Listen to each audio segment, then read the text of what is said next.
আমি আল্লাহর কসম করে বলছি আপনার তেলাওয়াতটি অশুদ্ধ। আপনার তেলাওয়াতটি শুদ্ধ নয় যদি এই হরফের পার্থক্যগুলো না জানেন। দেখুন এখানে একটি করে কোড রয়েছে এবং প্রতিটি কোডে ২টি করে হরফ রয়েছে। তো এই পার্থক্য এখানে দেখুন একটু পার্থক্য বুঝিয়ে দিই, সেটা হচ্ছে সূরা ফাতিহার ওখানে অধিকাংশ লোক আলহামদু বলে, যার কারণে নামাজ হয় না। এই ছোট হা নিয়ে উচ্চারণ করে এবং ওখানে রয়েছে বড় হা আলহামদু। তাহলে সঠিক অর্থ দাঁড়াবে সমস্ত প্রশংসা আল্লাহ তাআলার জন্য। কিন্তু এই হাটি আনলে সেরকম অর্থ দাঁড়াবে না, তাহলে অর্থ চেঞ্জ হয়ে গেল এবং অর্থ চেঞ্জ হয়ে গেলে নামাজ ভেঙে যায়। তো নামাজ ভঙ্গের কারণ ১৯টি, তার ভিতরে এক নম্বর হচ্ছে কোরআন শরীফ অশুদ্ধ পড়া। এইভাবে অশুদ্ধ তেলাওয়াত করলে আপনার নামাজ ভেঙে যাবে। আমি মনে করি আজকের ভিডিওটি সবচেয়ে গুরুত্বপূর্ণ হরফ সৈশুদ্ধ করে শেখার জন্য। আমি কোরআন শরীফ সৈশুদ্ধ করা পড়ার জন্য ৩০টি পর্ব আপলোড করব। আজকে হচ্ছে তার ৬ নম্বর পর্ব। তো আশা করি এই পুরো ভিডিওটি দেখবেন আর ভিডিওটি লাইক দিবেন আর পরবর্তী ভিডিও পাওয়ার জন্য অবশ্যই সাবস্ক্রাইব করে রাখবেন।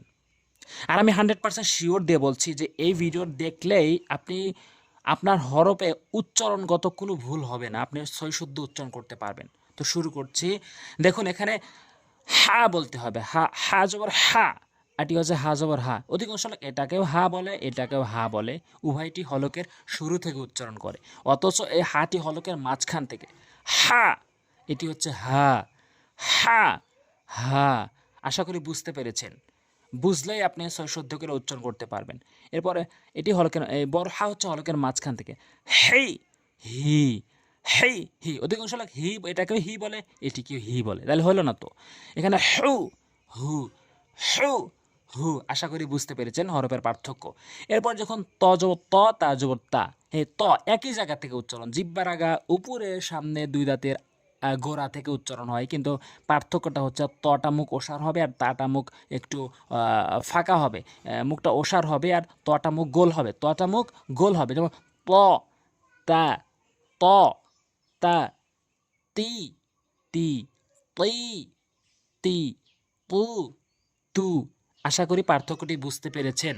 এরপরে দেখুন মারাত্মক লেভেলের ভুল করে, এটাকেও জ বলে, এটাকেও যা বলে। তো হবে না, জিহ্বার আগা সামনে দুই দাঁতের আগার সঙ্গে মিলিয়ে র, রা। পার্থক্যটা কোথায়? একই জায়গা থেকে উচ্চারণ, কিন্তু পার্থক্যটা কোথায়? পার্থক্য হচ্ছে রটা মুখ গোল হবে, গোলাকার হবে, আর রালটা মুখ একটু ওসার হবে। র, রা, র, রা। অধিকাংশ লোক জ, যা বলে, উচ্চারণটাই ঠিক রাখে না। র, রা, র, রা। এরপরে রি, রি, রি, রি। এই ভিডিওটি যদি দেখেন সত্যি আপনি হরফে পার্থক্য বুঝবেন এবং সৈশুদ্ধ করে উচ্চারণ করতে পারবেন। পুরো ভিডিওটি আপনার দেখার অনুরোধ রইল। র যেটা রি, রাল যেটা রি, রি, রি, রি, রি। মুখটা একটু গোলাকার হবে এবং রালটি একটু ওসার হবে। রু, রু, রু, রু, রু, রু। আশা করি বুঝতে পেরেছেন। এরপর সৎ, সিন একই জায়গা থেকে উচ্চারণ, কিন্তু পার্থক্যটা হচ্ছে সদটা মুখ একটু গোলাকার হবে, সিনটি মুখ ওসার হবে। সদ, সদ, সিন। উচ্চারণটা কোথায়? জিহ্বার আগা উপরে নিচে দুই দাঁতের আগা, উভয় দাঁতের আগা, উভয় দাঁত মিলানোর পর যেই মাঝখানটি তৈরি হয় বা উভয় দাঁতের আগার সঙ্গে জিহ্বার আগাটি, সদ, সিন। কিন্তু পার্থক্যটা সদটি হচ্ছে মুখ গোলাকার হবে এবং সিনটি মুখ ওসার হবে। সদ, সিন। এরপর স, সা, সি, সি, সু, সু। আশা করি বুঝতে পেরেছেন। এরপরে দেখুন মারাত্মক লেভেলের ভুল করে এই কফ আর হচ্ছে কাফের উচ্চারণটি। এই জন্যই তো সূরা ইখলাস ও সূরা নাস ও সূরা ফালাকের ওখানে বলে কুল আউজু, যার ভুল অর্থ দ্বারা হে রাসূল আপনি খান নাউজুবিল্লাহ।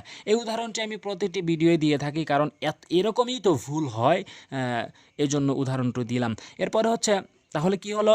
এখানে কফটি জিহ্বার গোড়া উপরে তালু থেকে, জিহ্বার গোড়া উপরে তালু থেকে কফ ধাক্কা দিয়ে কফ, কুল আউযু, কুল। যদি বলেন কুল, তাহলে এই কাফটি হলো, তখন সঠিক অর্থ দাঁড়াবে না। কাফ জবর কা, এই কাফটি জিহ্বার গোড়া উপরে, জিহ্বার গোড়া হতে একটু আগে বাড়াইয়া, জিহ্বার গোড়া হতে একটু আগে বাড়াইয়া উপরে তালুতে লাগাতে হয়। কাফ, কফ, কফ, কাফ, কফ, কাফ। কুল, কুল নয়, কুল। আশা করি বুঝতে পেরেছেন। কি, কি, কি, কি, কু, কু, কু, কু। আশা করি বুঝতে পেরেছেন।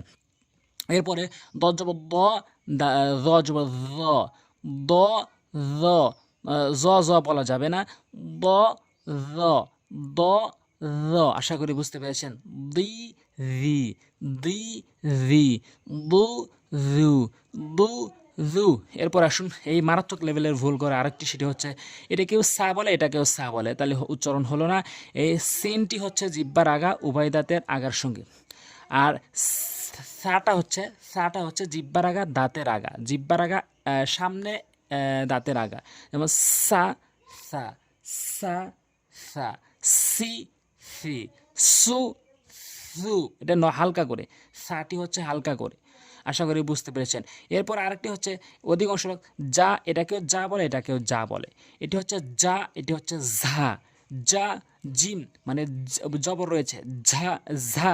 এটি হচ্ছে ঝা আর এটি হচ্ছে যা। জিম হচ্ছে যা আর ঝা হচ্ছে ঝা, ঝা। এভাবে উচ্চারণ করবেন। জি, ঝি, জি, ঝি, জু, ঝু, জু, ঝু।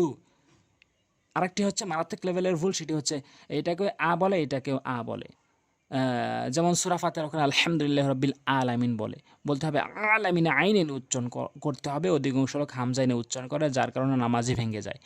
হামজা যেমন আ, আইন যেমন আ, আ, আ, ই, আই, উ, উ। আশা করি বুঝতে পেরেছেন। আ, ইয়া, আ, ইয়া। এটাকেও আ, এটাকেও আ বলা যাবে না। আ, ইয়া, ই, ই, ই। এটা কিন্তু শক্ত করে, ইয়াজের ই, এভাবে জিব্বার মাঝখান উপরে তালু থেকে ই। এটা হচ্ছে ই, হলকের শুরু থেকে ই, এটা হচ্ছে ই। তারপর হচ্ছে উ, ইউ, উ, ইউ। এরপরে হচ্ছে ওয়া, মুখের খালি জায়গা হতে ওয়া। এটি বা, দুই ঠোঁটের ভেজা অংশ মিলিয়ে বা, ওয়া, বা, ওয়া, বা। ভি, বি, ভি, বি, ভু, বু। আ, ইয়া, আ, ইয়া। আইন জবর আ, ইয়া জবর ইয়া। আইন জবর ই, ইয়া জের ই। আইন পেশ উ, ইয়া পেশ ইউ। আশা করি পার্থক্যগুলো বুঝতে পেরেছেন। এরপরে হচ্ছে ঝা, রা, ঝা, রা, ঝি, রি, ঝু, রু, দ, দা, দি, দি, দু, দু। তো এভাবে পার্থক্যগুলো যদি বোঝেন তাহলে আপনার তেলাওয়াতে আর ভুল হবে না, হরফগুলো আপনার শুদ্ধ উচ্চারণ হবে। তো আশা করি বুঝতে পেরেছেন। পরবর্তী ভিডিও পাওয়ার জন্য অবশ্যই সাবস্ক্রাইব করবেন, ভিডিওটি শেয়ার করবেন আর ভিডিওতে একটি লাইক দিবেন। আসসালামু আলাইকুম ওয়া রাহমাতুল্লাহ।